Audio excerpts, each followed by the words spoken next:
This day in history, July 21st. Welcome to History Explained, where we illuminate the past to better understand our present. I'm your guide to your daily journey through the past to empower the future. Today is Monday, July 21st, 2025. As we do every Monday, we're exploring the significant events that occurred on this date throughout history. Today, we examine July 21st, a date that has repeatedly emerged as a moment of human achievement, conflict, and transformation across different eras and civilizations. From ancient battles that shaped empires to modern technological triumphs that captured humanity's imagination, July 21st has witnessed events that continue to influence our world today. What makes today's historical exploration particularly compelling is how it reveals humanity's persistent drive to push boundaries, whether conquering new territories, achieving impossible dreams, or confronting the consequences of our actions. The events of July 21st span millennia and continents, yet they share common themes of ambition, courage, and the pursuit of progress. So let's journey through time on this remarkable date, exploring the battles, discoveries, achievements, and turning points that have made July 21st a recurring day of historical significance. Our journey begins in ancient times with the Battle of Kadesh, fought on July 21st, 1274 BCE, between the Egyptian Empire under Ramesses II and the Hittite Empire under Muwatalli II. This massive chariot battle in modern-day Syria involved over 50,000 soldiers and represents one of the earliest well-documented military engagements in human history. Ramesses II had marched north with a force of approximately 20,000 men, seeking to recapture territories lost to Hittite expansion. However, he fell into a carefully prepared ambush near the city of Kadesh.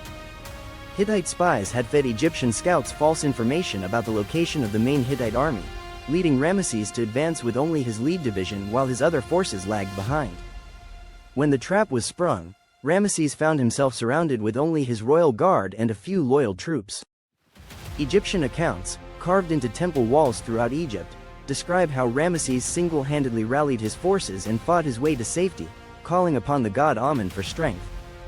While these accounts are clearly propagandistic, archaeological evidence suggests the battle ended in a strategic stalemate. What makes Kadesh particularly significant is not its immediate military outcome, but its diplomatic aftermath. The battle led to the world's first known peace treaty, signed between Egypt and the Hittites in 1259 BCE. This treaty, inscribed on silver tablets and preserved in both Egyptian and Hittite archives, established principles of non-aggression, mutual defense, and extradition that influenced diplomatic practice for millennia. Moving forward in time, July 21st, 356 BCE, witnessed an event that would be remembered as one of history's most notorious acts of destruction. On this night, a man named Herostratus set fire to the Temple of Artemis at Ephesus, one of the 7 wonders of the ancient world, solely to achieve lasting fame. The Temple of Artemis was a magnificent marble structure that had taken 120 years to complete, supported by 127 columns and adorned with sculptures by the greatest artists of the classical world. It served as both a religious center dedicated to the goddess Artemis and a major economic hub, as pilgrims and merchants flocked to Ephesus to worship and trade. Herostratus, whose name we know only because his plan succeeded, deliberately burned down this architectural marvel because he wanted to be remembered forever. The Ephesians were so outraged that they passed a law forbidding anyone from mentioning his name, hoping to deny him the immortality he sought. However, the historian Theopompus recorded the incident, ensuring that Herostratus achieved his twisted goal. Intriguingly, legend claims that on the same night the temple burned, Alexander the Great was born in Macedonia. When told of the temple's destruction, the philosopher Plutarch later wrote that Artemis was too busy attending Alexander's birth to save her temple, a literary flourish that connected 2 pivotal moments in ancient history. Fast-forwarding to the medieval period, July 21st, 1403, marked the Battle of Shrewsbury, a decisive engagement in the English civil conflict known as the Percy Rebellion. This battle saw King Henry IV face a coalition of rebels led by Henry Hotspur Percy, one of the kingdom's most renowned warriors. The Percy family had been instrumental in helping Henry IV seize the throne from Richard II in 1399, but their relationship with the king had soured over unpaid debts, disputes about Scottish prisoners, and disagreements over Welsh policy. When diplomacy failed, Hotspur raised an army and marched to meet his uncle's forces advancing from Wales. The battle was notable for being one of the first major English engagements where longbowmen played a decisive role against English opponents. Both armies employed archers, leading to devastating casualties on both sides. Contemporary accounts describe arrows falling, like snow, and creating carnage that shocked observers accustomed to more traditional medieval combat. Hotspur himself was killed during the battle, struck down while leading a cavalry charge toward Henry IV's position. His death effectively ended the rebellion and secured Henry IV's throne, though it also inspired literary works including Shakespeare's Henry IV, Part 1, where Hotspur appears as a central character representing honor and martial valor. The exploration age brought us to July 21, 1588, when the Spanish Armada was first sighted off the English coast near Cornwall. This massive naval force, assembled by Philip II of Spain, represented one of the largest invasion attempts in European history and would determine whether Protestant England or Catholic Spain would dominate European affairs. The Armada consisted of approximately 130 ships carrying over 30,000 men, including soldiers, sailors, and equipment for the proposed invasion of England. Philip II had assembled this force to restore Catholic rule to England, eliminate English interference in Spanish territories, and end English support for Dutch rebels fighting Spanish rule. English lookouts spotted the Spanish fleet on this date, lighting beacon fires that carried news of the invasion across southern England within hours. These warning beacons, pre-positioned on hills and towers, represented an early form of rapid communication that allowed English naval and military forces to respond quickly to the threat. The subsequent naval campaign would demonstrate the changing nature of naval warfare, as smaller, more maneuverable English ships armed with long-range cannons outfought the larger Spanish vessels designed for close-quarters combat. The Armada's defeat represented a turning point in European power balance and established England as a major naval force. The American frontier period gives us July 21, 1861, when the First Battle of Bull Run became the opening major land battle of the American Civil War. This engagement, fought near Manassas, Virginia, shattered illusions on both sides that the war would be brief and relatively bloodless. Union forces under Brigadier General Irvin McDowell advanced from Washington with approximately 35,000 troops, planning to capture the Confederate Railroad junction at Manassas and then march on Richmond. The battle began as a Union attack seemed to be succeeding, with Confederate forces falling back in apparent disorder. However, Confederate reinforcements arriving by railroad, the first time rail transport played a decisive role in battle, turned the tide. Brigadier General Thomas Jackson earned his nickname, Stonewall, by rallying his Virginia Brigade and holding a crucial defensive position that prevented Union breakthrough. The battle ended in Confederate victory and chaotic Union retreat, with soldiers and civilian spectators who had come to watch the fighting fleeing together toward Washington. This defeat convinced both sides that the war would be longer and more costly than anyone had anticipated, setting the stage for 4 years of devastating conflict. July 21, 1944, witnessed the American capture of Guam during World War II's Pacific Campaign. This operation, part of the larger Mariana Islands campaign, marked a crucial step in the American advance toward Japan and demonstrated the evolution of amphibious warfare tactics developed through hard experience in earlier Pacific battles. Guam had been captured by Japanese forces just days after Pearl Harbor, making it one of the first American territories lost in the war. Its recapture held both strategic and symbolic significance, as it provided the United States with airbases within bombing range of Japan while restoring American territory to U.S. control.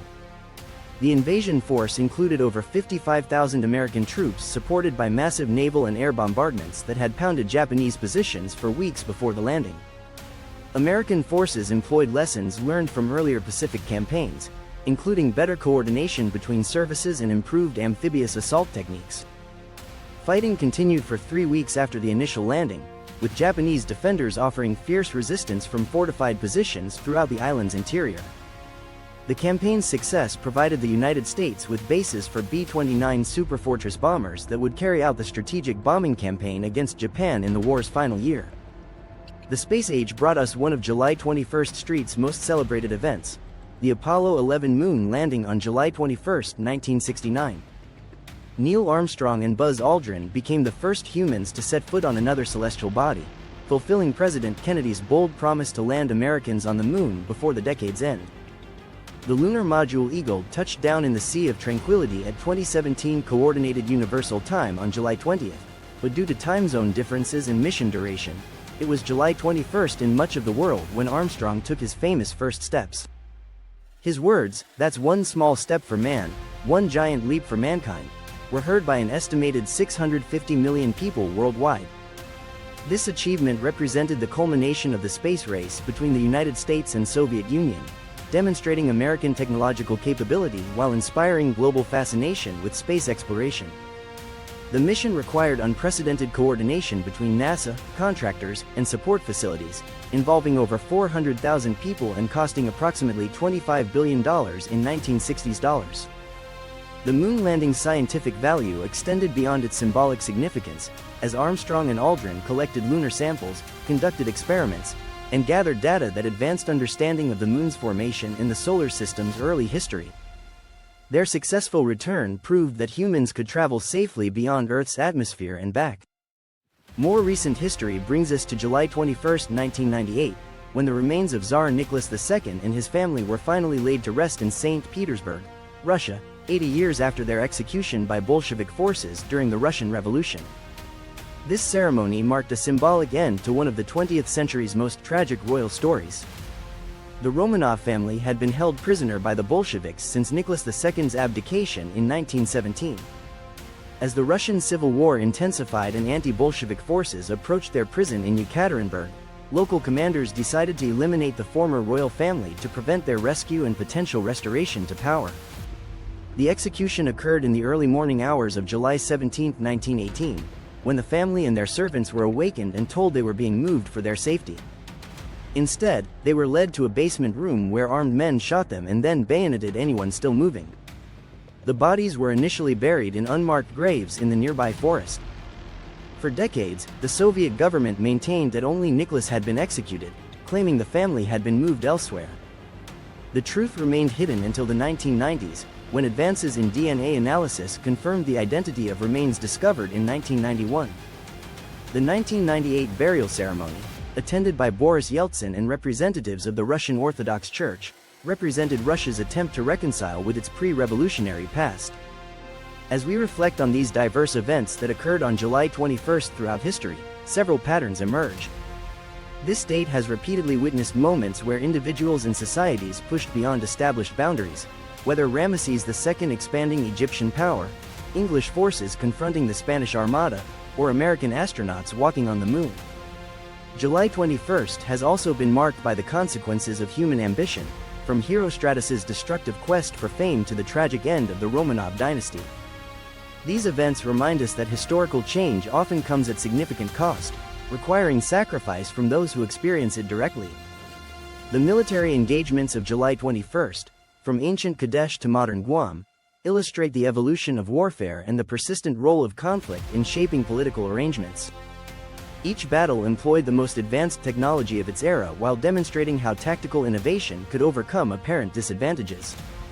Perhaps most significantly, July 21 reveals humanity's consistent drive to achieve the seemingly impossible. The moon landing stands as the most obvious example, but even ancient events like the Egyptian-Hittite peace treaty represented innovations that expanded the boundaries of what humans thought possible. The diplomatic, cultural, and scientific achievements associated with this date demonstrate that July 21 has repeatedly served as a moment when human creativity and determination produced lasting changes in how we organize society, understand our world, and envision our future. These historical connections across millennia remind us that while technologies, political systems, and social structures evolve dramatically, fundamental human drives for achievement, recognition, security, and progress remain constant. The specific challenges change, but the human response to those challenges shows remarkable consistency across time and culture. Thank you for joining us for this exploration of July 21 throughout history. Tomorrow, we'll be back with our Historical Figures episode where we'll be examining the life and legacy of Ernest Hemingway, whose distinctive writing style and adventurous lifestyle made him one of the 20th century's most influential authors. If you enjoyed this journey through history, please like this video, subscribe to our channel, and hit the notification bell so you never miss an episode. We'd also love to hear your thoughts. Which of today's historical events do you find most significant, And how do you think they continue to influence our modern world? Let us know in the comments section below. For our members, this Sunday we'll have a special roundup of current events from the past week with historical context and analysis. We'll explore how recent developments connect to the longer patterns of human achievement and challenge we've been examining in this series. Until next time, I'm your guide for History Explained, where we believe that understanding yesterday is the key to navigating tomorrow.